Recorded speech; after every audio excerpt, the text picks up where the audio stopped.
some disposable items commonly found in doctor's offices. For example, primary care office. So, let's get to it. By the way, I've taken some of your suggestions, and for those that don't like the whispering or talking, I have another video that's going to be made with the same setup, but shh, without any whispering or talking. So, just for those that want some of that. Alright, let's get to it. I think when we talk about disposable items, I think they're usually disposable because we don't want to have to sterilize them or get recontaminated and things like that. So one of the things that most people think of is gloves. That's right, gloves. I think it's pretty self-explanatory why we have gloves and why we wear them.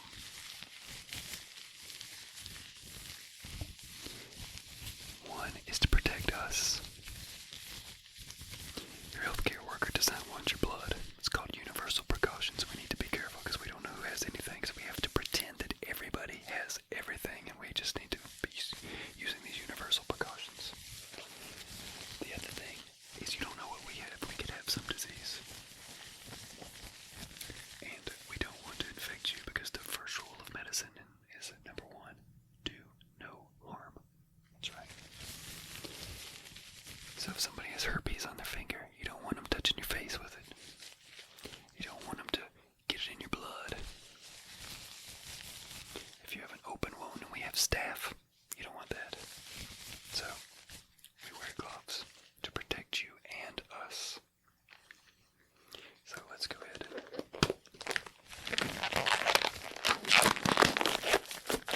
put on little gloves here. Get the glove action going.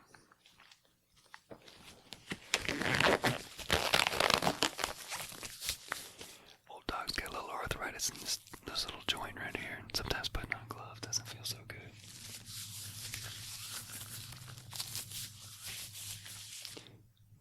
But I'd rather have pain for a second or two than to not wear gloves.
that's to keep it safe and clean.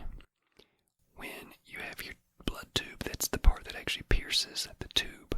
So with a little pressure, it pierces through the little gray part, and then through the blood tube, and it has a vacuum that sucks the blood back in. But this is the part that goes in the vein itself. So, if you grab the tubing here, well, I missed. There we go. I pulled the little plastic thing off. Then you would grab the butterfly by the wings.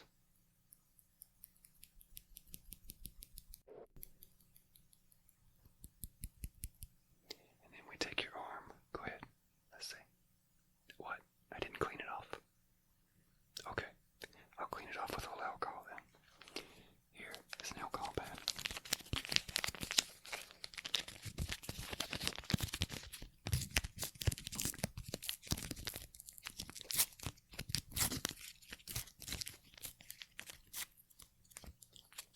Look at there.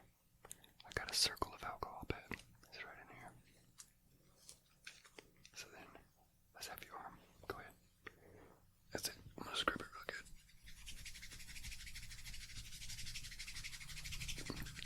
That's right. A little friction plus the alcohol itself kills germs. That's the best way. So then, got my needle back again. Ooh, it looks sharp. Alright, let's see your arm now. There you go. And we take it and just pop it right in. And the blade starts to flow. Shh. Sometimes you can hear it. It sounds like it's boiling. See if I can reenact it. Nope, I can't. That's not really how it sounds, but you can, whatever. Maybe, oh, I think that'd be, or maybe a future video that was an actual blood sample being drawn. How about that? Alright, so then, to close it off, you grab the tubing and the yellow piece with opposite hands and you pull apart. So then, let's see if I can get close to you. There it goes. Pop it right in there like that. And then we're set to go. Alright, so then you just throw it all away because it is disposable. That's what this episode is about. Disposables. That's right. Well, now that we created a hole in your arm, we should probably cover it up with one of these. What? Yes, it's a Band-Aid. Okay, you can call it a adhesive bandage strip.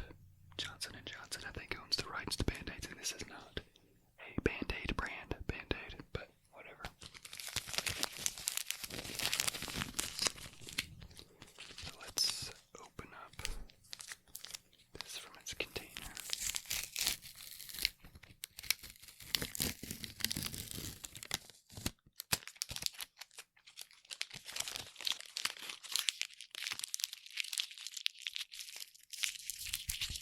Right, and then we've got the Band-Aid. It's got these little, well, there we go. This keeps the Band-Aid from sticking to something other than what we want it to. So you can pull it off like that. Just good at just barely holding on. Old Doc was pretty slick that time. He left it by hanging by a thread.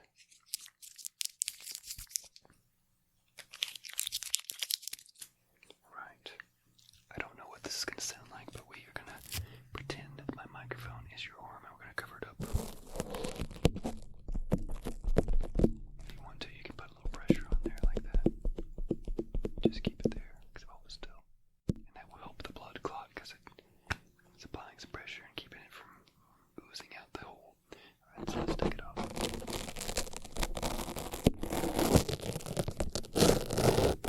Alright. And just for fun, we'll take the same Band-Aid, put it on the other side.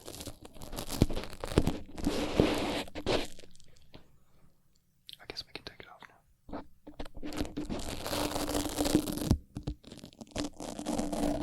Alright, so then we take it. And if that's a used Band-Aid, you'd want to dispose of it in a normal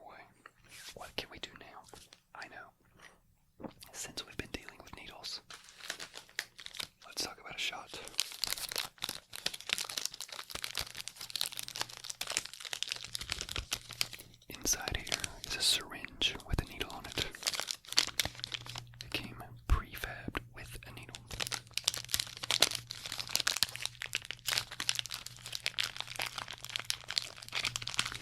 I kind of like medical sounds.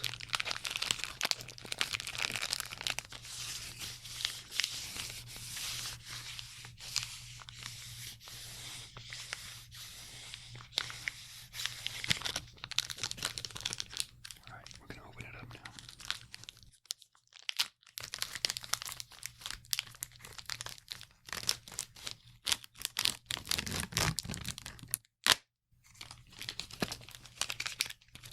Tell me in the comments what you like better, the paper sound or the plastic sound.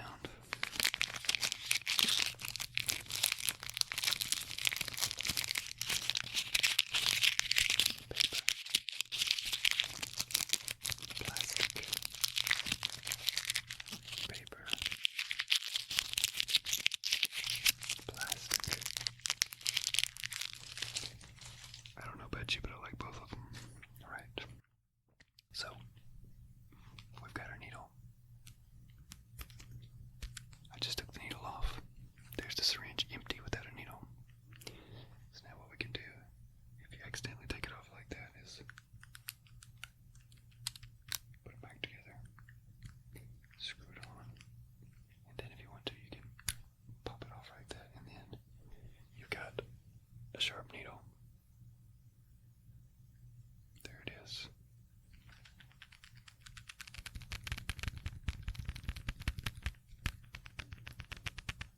Alright. That was kind of dangerous. I'm going to recap it in a safe way. It's not a dirty needle.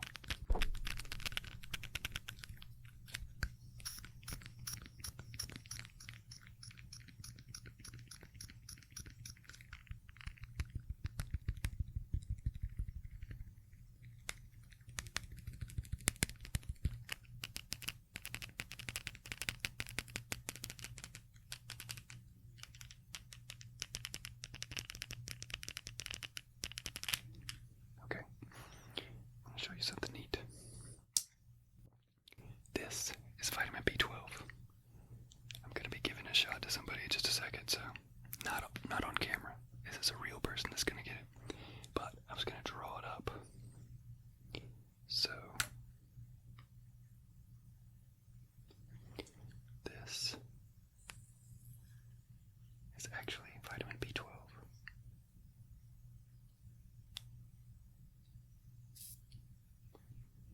What do you notice about it?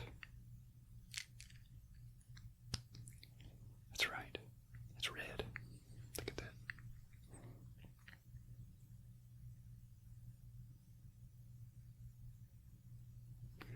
It is red. It looks kind of like blood. I do not inject blood into people. This is vitamin B12 though.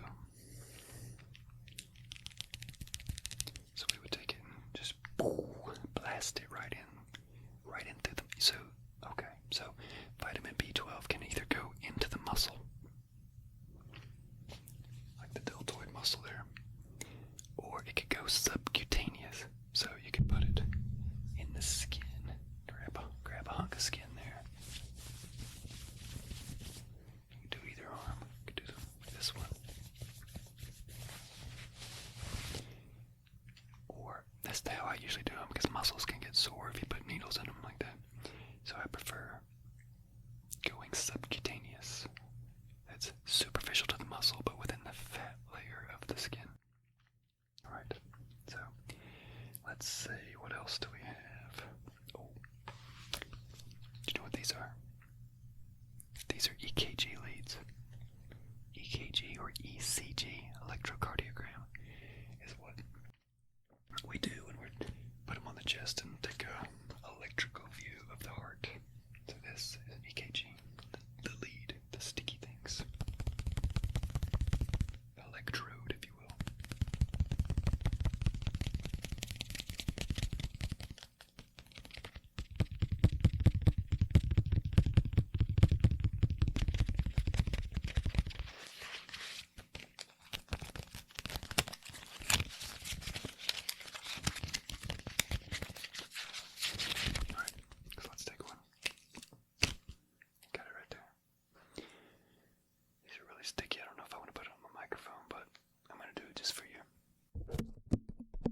nice thing about these electrodes is they do stick very well. So if you have a man with a hairy chest, you can still usually get them to stick to the skin through the hair.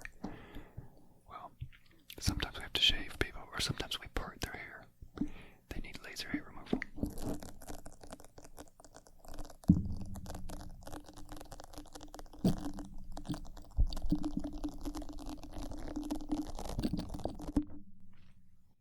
There it is. Alright, let's see, what else should we do? Oh yes, this is one of my favorites. The tongue depressor. Again, we've got a plastic side and a paper side. I don't know why they use both. I guess they want you to be able to see through the plastic, but maybe the paper's cheaper, so they meet a balance there.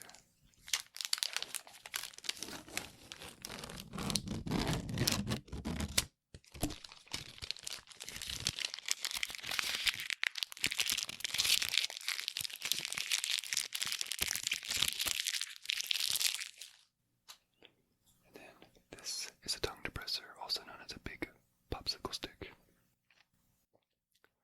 Okay. That's really what you do is you get them to open your mouth. Say, ah. In fact, okay, go ahead. Say ah. Ah. Come on. Ah. There you go. Now just take it and move your tongue down a little bit. Oh, there we go. You should get those looked at. Alright, so this is a tongue depressor.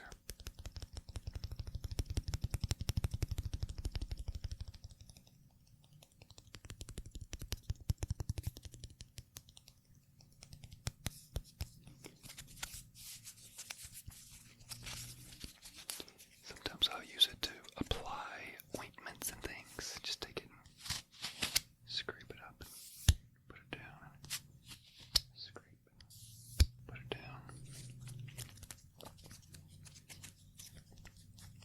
But it is a tongue depressor for looking in throats.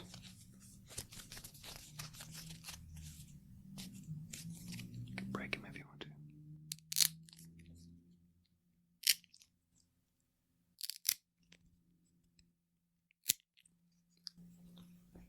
Now, it is a crooked tongue disperser. You have to be careful, they have splinters. Alright.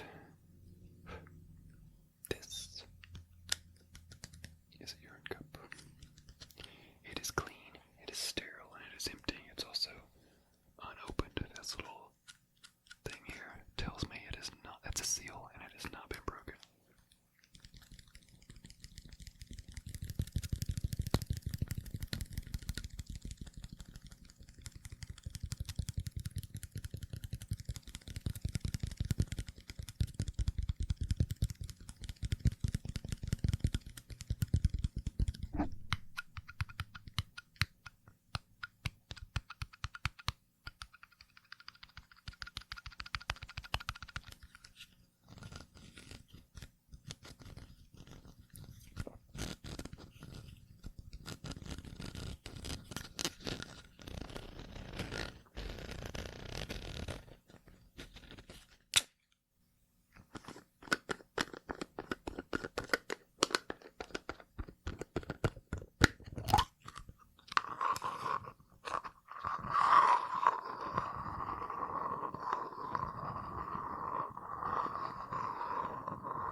Urine cup is for a urine collection. We might need to do a urinalysis. Maybe check, see if somebody's pregnant, see if you have a UTI. Urinary tract infection. Alright. Another disposable item. Cotton tip applicator is what it's called. It's a big Q-tip.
those tests.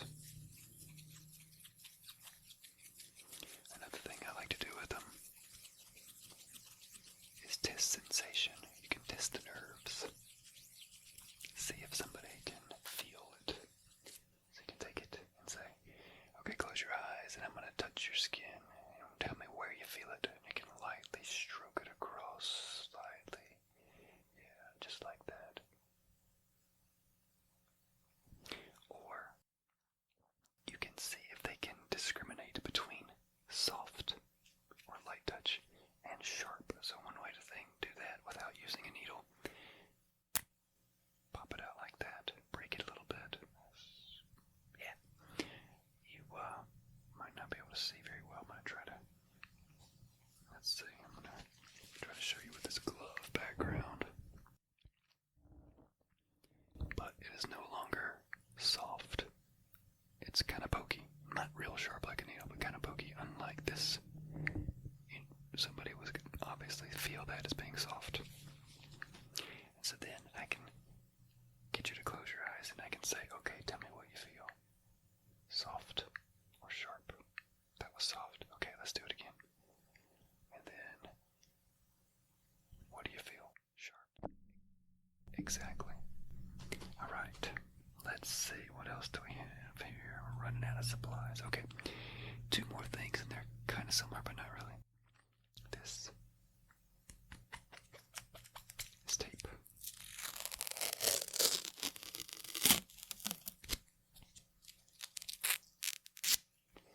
So I can tape a wound.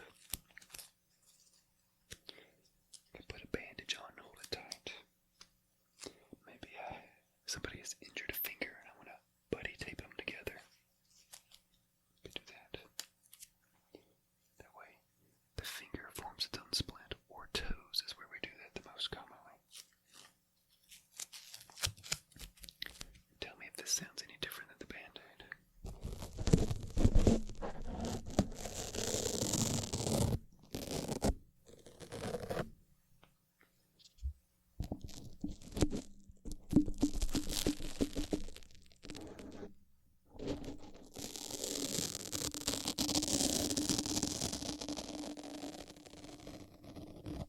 It's kind of nice.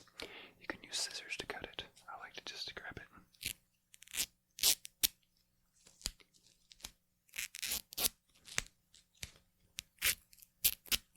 just pull it apart. Some tapes are easier to tear than others.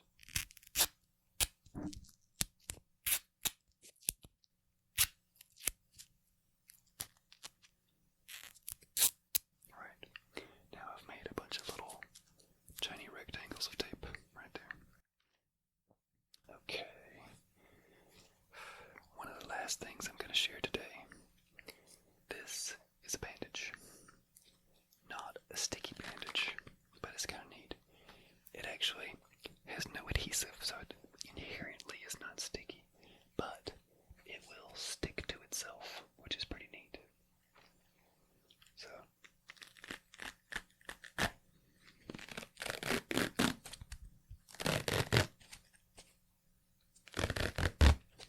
alright, and I'll show you how it sticks in just a second. First, we're going to take it and cut it. These are scissors. They're not disposable. They're just utility scissors. But we can take it and see if I can show it a little bit better. There we go.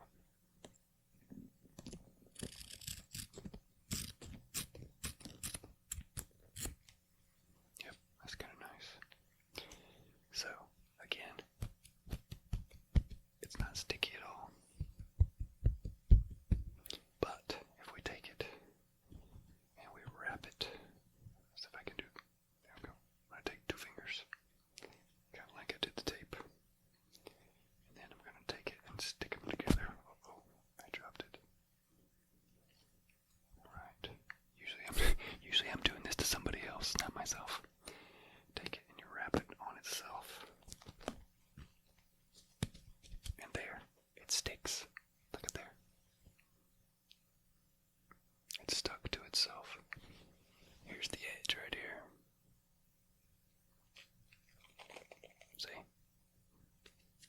itself.